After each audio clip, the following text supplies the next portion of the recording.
Hi, I'm Roxanne Richardson, and this is the Casual Friday podcast. In this week's podcast, I have tidbits. I have a nearly finished sweater that is self-designed, and I have an update about my activities at Gale Woods Farm, where I'm a fiber processing assistant. So let's get started. This first tidbit showed up in my Instagram feed. It's a reel showing two Instagrammers, Andy the Highlander and ladies.sangeet.glasgow, demonstrate the similarities and differences between kilts and saris. How each of them start with many yards of a rectangular piece of fabric, and how they are pleated and wrapped around the body in order to make wearable clothing. I'll leave a link down in the show notes. It's really fun to see how two very different cultures from very different geographic areas and climates had a similar idea for creating clothing, in one case for women and in the other for men. This tidbit is actually from my daughter Sophia. She went on a trip to Japan a couple of months ago, and when she was there she bought gifts. And we saw her a few weeks ago when we were all down in Santa Fe for my mother-in-law's 90th birthday celebration. She presented us with gifts. She presented something very thoughtful for my husband and then something really thoughtful for me. And the thing that she got for me is textile related. It isn't something I ever would have imagined, but I really love it. And I want to show you, I'll go to the overhead and show you what she brought me. What she did was she went into this shop that had all of these fabric samples that were from kimonos. And it's kimono fabric or old kimonos. And these, I think she said that these are like from 19th century kimonos. So they're just little pieces of fabric, and they're mounted on this cardboard. And she said she spent hours in that store just looking at all of the different textiles. So there's this one with these kind of stamps. It looks like it would have been hand stamped with these different design elements on it.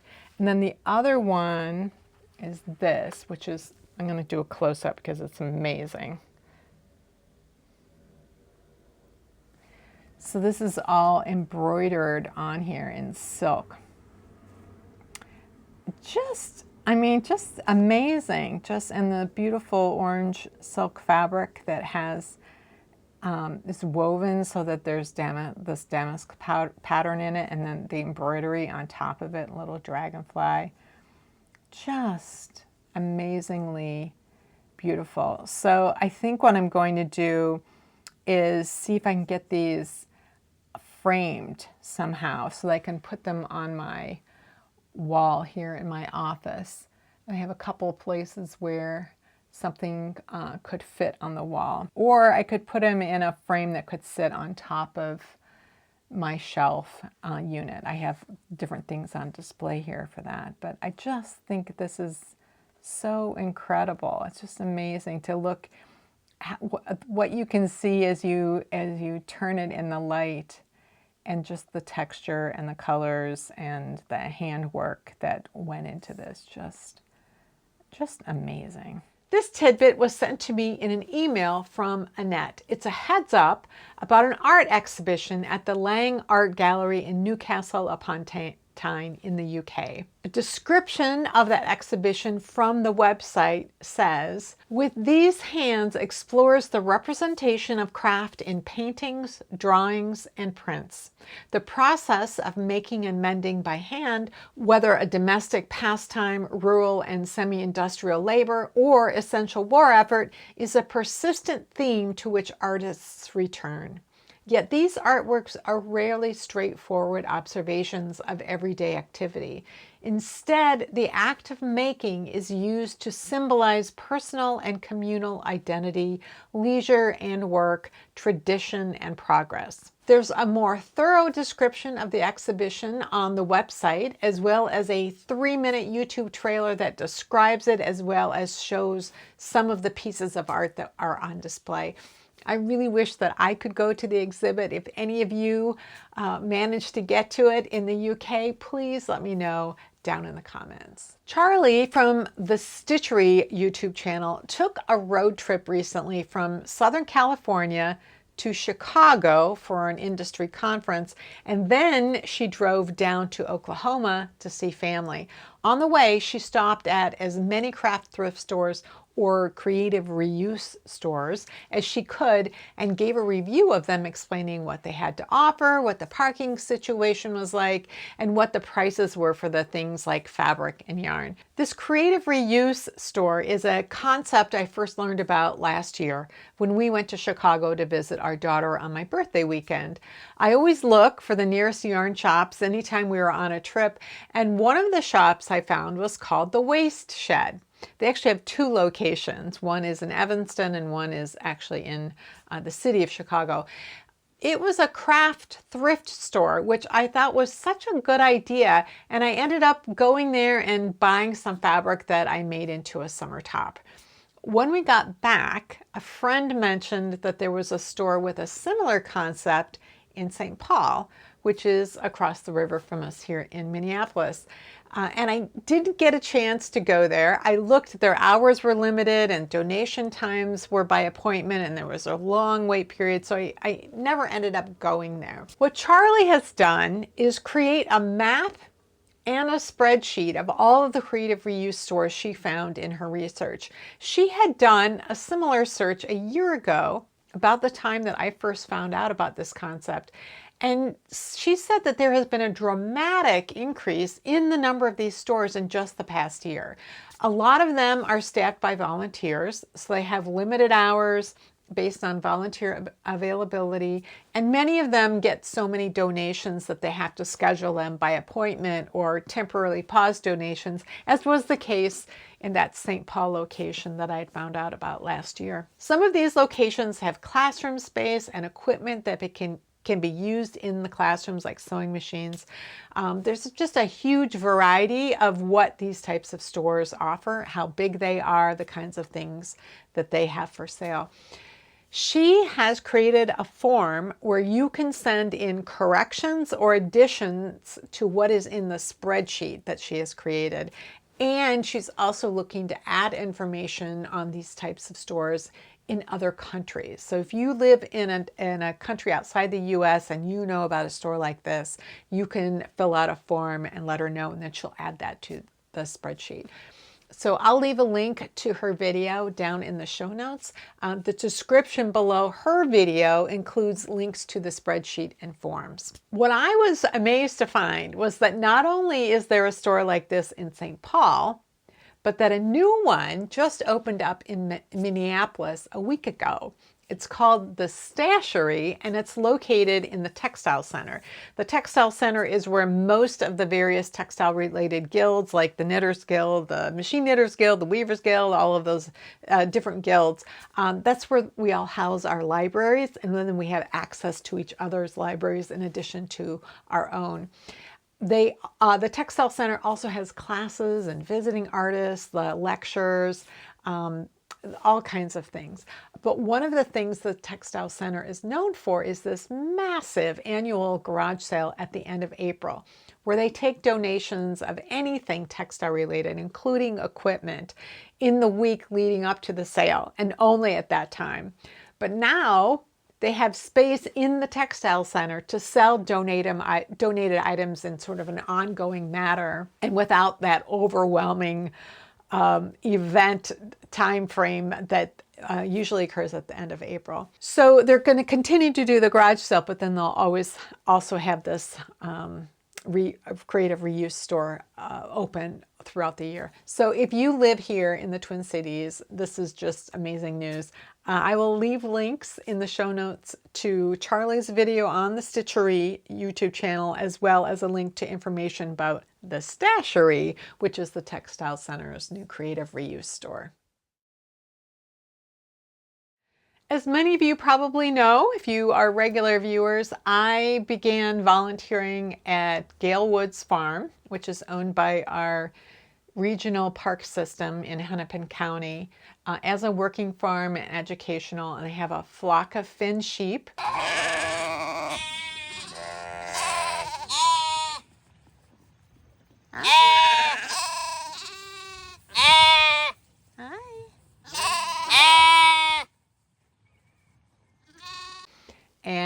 part of running the farm is that they shear those sheep twice a year, and then the fleeces have to be scoured and dyed, and sometimes some of the fleece is sent off to be turned into certain products that are sold or used in the farm store.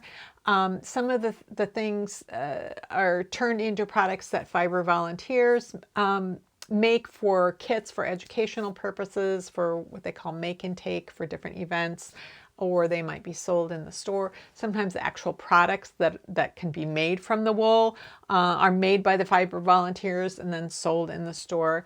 It just depends. And so what I really enjoy doing is the processing of the fleece. So when they're shearing, then I'm at the skirting table.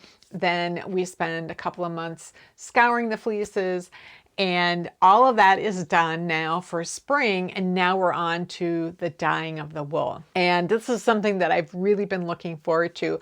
What I love about this experience is that it's very similar to the things that I do at home, but it's on a bigger scale, but it's on a bigger home scale, if that makes sense. It's not on the kind of scale that you would see at a mini mill that has kind of really different equipment than you might have at home. So like with scouring, the big difference, which makes everything go faster, is that there are 4 giant sinks that are very deep. And in those sinks, you can have 2 pounds of fleece. You have 1 pound in a mesh bag and another pound in another mesh bag, and they can both be soaking in the same sink and for however long for scouring.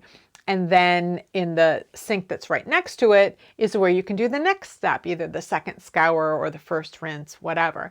And they have a spin dryer that you can put the fleece in between each of these cycles so that you get as much of the old dirty water out of that fleece as possible before it goes into its next bath. So because there are 4 sinks, you can do 4 pounds of fleece at a time. So you have 2 pounds each in a 1 pound bag in one sink and 2 pounds in another sink.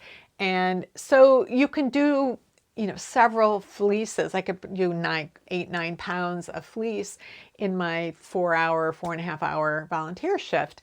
They do things slightly differently. You could, just like with knitting, there's always multiple ways of doing things. And some of it depends on the kind of fleece it is, or it just preferences, how dirty the fleece is to begin with, all sorts of things. So there are a lot of ways that it can be done. And so I really enjoyed scouring fleeces because I just got to get more practice at it, and I could see how they did things and how that worked out in the end result. Like, oh, they're scouring it this way, this quantity of wool with this much soap, and where I do it a different way. And when I look at the end result, which one do I prefer? And then I can take what I learn and not tell them that they're doing it wrong if I don't want to do that at home, but I can just see what happens when that is done. So that I have found really beneficial. I was really looking forward to the dyeing because I have mostly dyed at home, and everything that I have dyed, it's been a different experience. I've been doing it for different reasons, and I'm doing it on a small scale. And so I was really interested to see how they were doing it here. So what I have at home are 2 large canning pots, and I use those when I'm scouring. So I'm heating water up in one while I'm scouring in the other, and then I can transfer. So instead of big deep sinks, I've got these canning pots. But I also have those if I'm dyeing skeins of wool. If I am dyeing small amounts of yarn, I might put them in mason jars and then put the jars in the canning jar, and so that I can do a bunch of different colors in small quantities all at one time. So I was really interested to see how they do things. And it really isn't that different from what I do at home. We have those big canning pots, just like I have at home, but they have a tabletop burner. So there's 2 burners. And so you can do 2 pots of 2 dye pots at one time, and in each dye pot is a pound of wool, and then they've decided which fleece is going to be dyed which color, and so you're dividing it up into 1 pound amounts, and then you put the amount of dye. Now I always weigh the dye based on how much wool I'm doing. A lot of people do it, you know, based on measuring spoons, which isn't as accurate if you're trying to duplicate exact colors, but if you're trying to get something close, that works fine. And that's what they were doing. So that was interesting to see, oh, we're going to use 1/8 teaspoon of lavender for this, but for do the flame red where they want intense, you're going to use 3 teaspoons instead. So it was like amazing to see that sort of difference, and in terms of how much depth of color that they want to get. But they have 6 canning pots so that you can dye 2 pots, so 2 pounds at one time, and then when those are done, you just take them into the area that I'm dyeing is an outside patio area outside of this basement to the education center where all the water sources and all the equipment is stored. It was a beautiful day. I could be outside and had a beautiful view of the farm, and I could be using these 2 burners. But when I was done, I just take it off the burner, take it inside the basement, put it on the concrete floor, and then it can cool overnight, and I can get 2 more pots, and I can do 2 pounds more of wool. So that was really interesting to see, and also to look at the different brands of dye that they're using, and to kind of see just what their experience is with the dyes. I just love this experience. I love helping the farm, but you know, I'm helping them, but I'm learning so much from the process. So that is beneficial for both of us, for everybody. We're all happy. So that's my update on what's going on at the farm. So 2 weeks ago, in the last Casual Friday, I showed you a sweater that I had just begun the day before. It's a self-drafted sweater using concepts from 2 different books that I have in my library. Barbara Walker's Knitting from the Top, as well, oh, got in the wrong hands. Barbara Walker's Knitting from the Top, and Elizabeth Zimmerman's Knitting Without Tears. So I use the construction of the body from this book and the construction of the sleeves from this, and then I took the stitch pattern from another sock pattern that I bought recently and I thought would be perfect for this in terms of stitch count and just what I was looking for. So I'm nearly finished with the sweater. I'm going to switch soon so that you can see what the sweater looks like. It's extremely dark, very hard to see detail until I really zoom in on it, which I will do. But I want to talk about the construction method and things, just the different details of it. I just have one more thing to do, and that is knit the zipper facings and install the zipper, which I'm waiting on. So let's go and take a look at the sweater that went very quickly. Hi, little lammies. Hi, little baby. Hi, little girlies. Hi, little girlies. Little girlies. Oh, go to Mama. She's mad at me.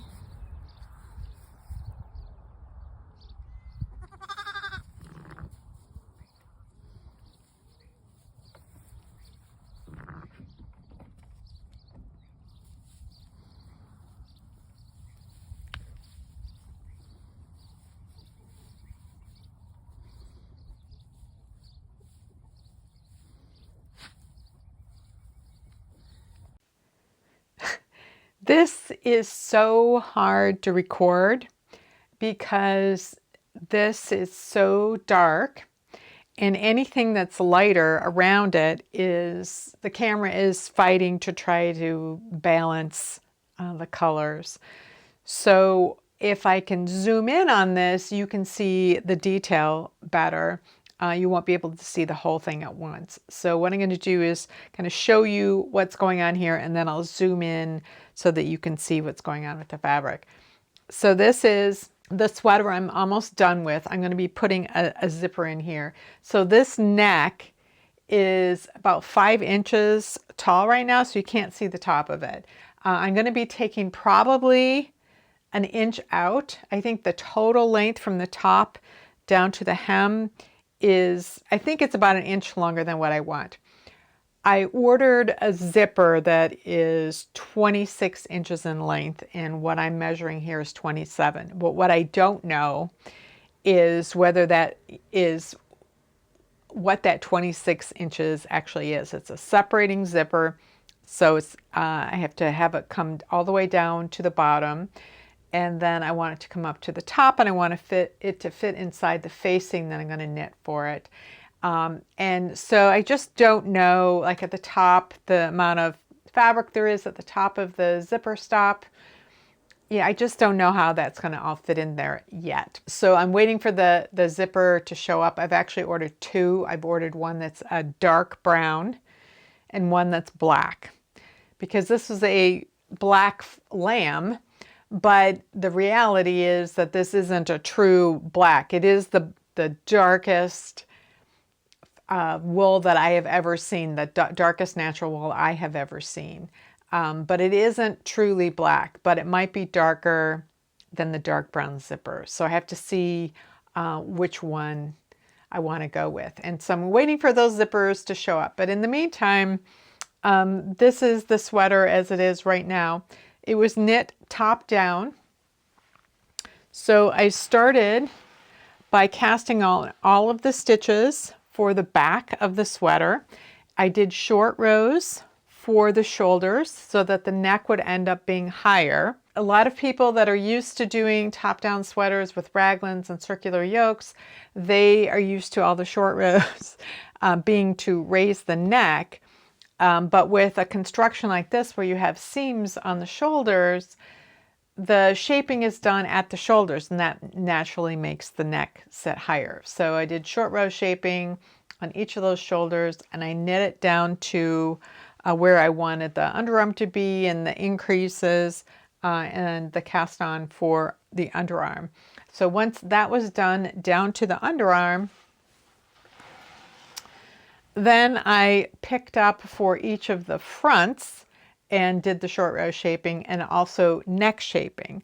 So I don't do short row neck shaping with this, I do actual shaping, so that as I'm knitting back and forth along here, I'm increasing stitches and gradually I'm doing some casting on in order to get that shaping. So when you use that method, you can get any shape neck. I could get a low scoop, I could get a V-neck, I could get whatever shape I wanted by actually doing the shaping and not relying on trying to do short row shaping as you would for other types of sweaters. Sometimes unnecessarily, but that sometimes it's just a preference. So once these were down to the underarms, I joined them together so that I could work across the entire front.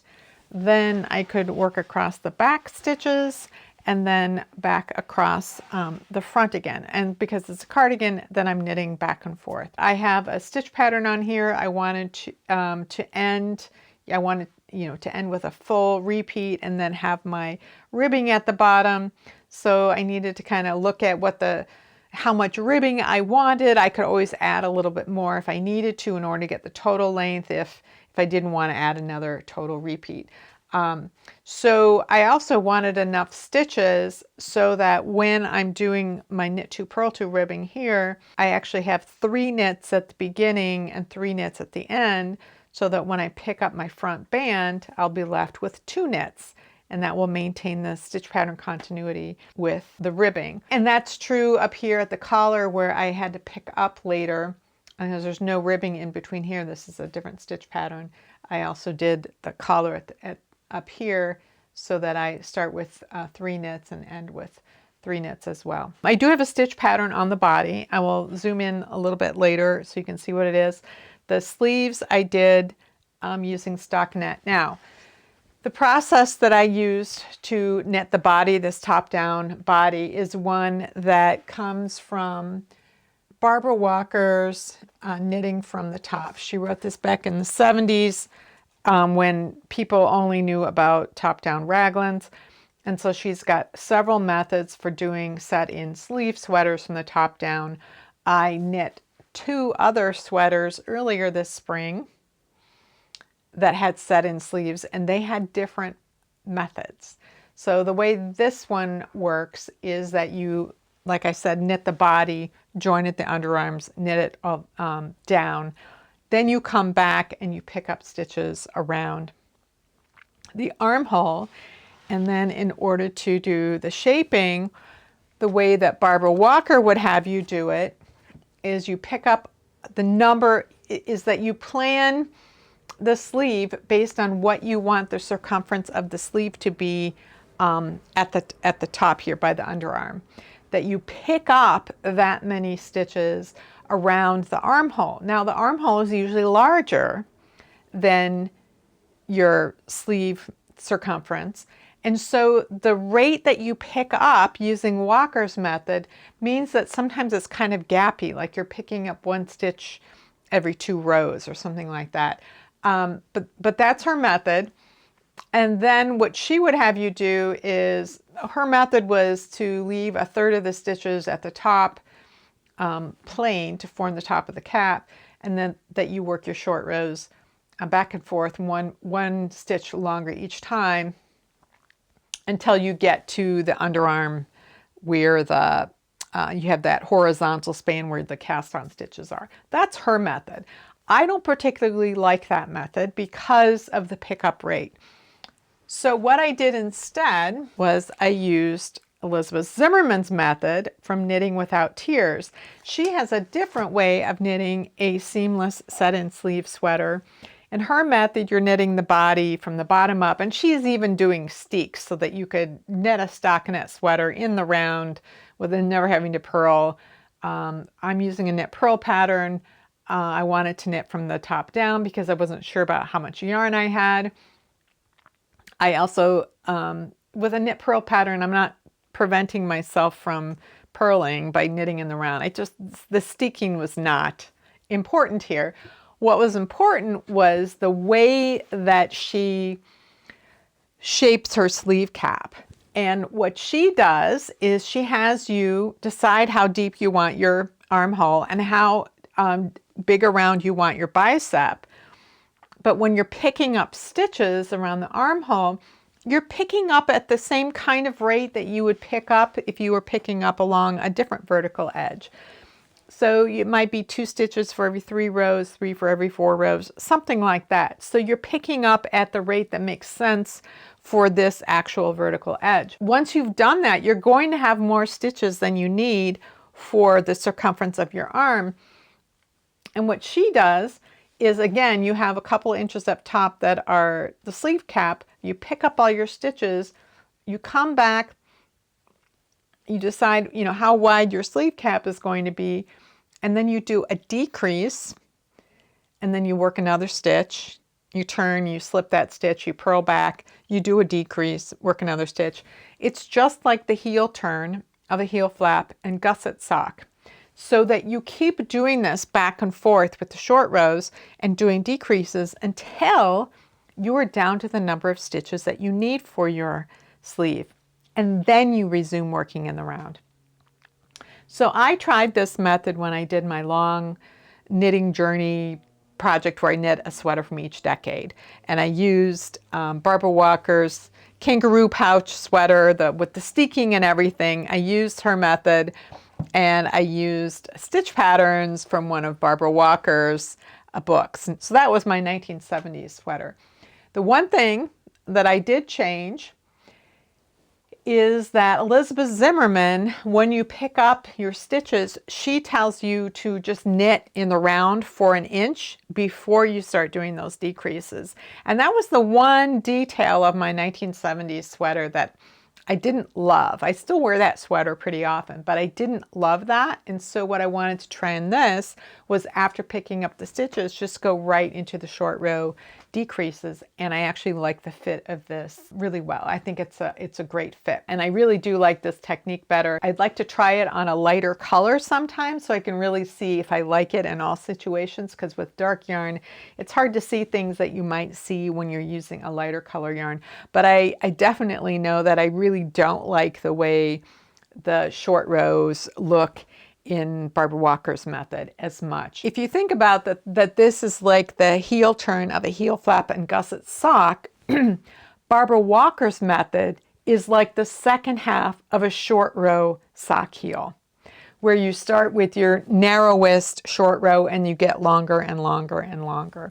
So they're both using heel turn methods in order to shape this sleeve cap, which I think is really interesting. So let me turn this and I will zoom in on this so that you can see what this stitch pattern looks like. So you can see as I zoom in, the books on either side get really white, and then the sweater is getting higher exposure, and you can see the stitch pattern a bit better. See what happens when my hand goes in. It's probably going to change it. But we have these diagonal lines here, these purl lines right here that are going diagonally down. And then there's these columns. It's sort of garter stitch-ish in here, a 4-stitch pattern that separates the two. And I did 2 columns in the middle so that I have 2 full repeats across the back. This is a stitch pattern that I found in a sock pattern. So there's a lot of sock elements in this sweater, and I modified it in order for it to fill up the stitch pattern or the space in width, and by adding extra stitches to the width, it made it a little bit longer as well. But it's exactly the sort of stitch pattern that I wanted for this sweater, where it was easy to knit and remember, and it wasn't so complicated that I would be disappointed at how the texture doesn't really show up. So because it's so dark, if you look at it in person, you can definitely see up close, but if you were to look at it from across the room, it might be harder for you to see what was going on. So this is definitely lighter on the screen than what it is in real life. It's a very, very dark brown, really as close to black as I've ever seen in wool in a natural color. So let me know down in the comments if you would be interested in a technique video that does a side-by-side comparison of the 2 different types of sleeve caps that you can form with short rows for a seamless top-down set-in sleeve sweater. Let me know if you'd like to see that. I could do that for you. Well, that's it for this week's Casual Friday. If you have any comments or questions about today's video, or suggestions for videos you'd like to see in the future, you can leave those down in the comments below. Or join the discussion in my Ravelry group, Rox Rocks. Thanks for watching, and I'll see you next time.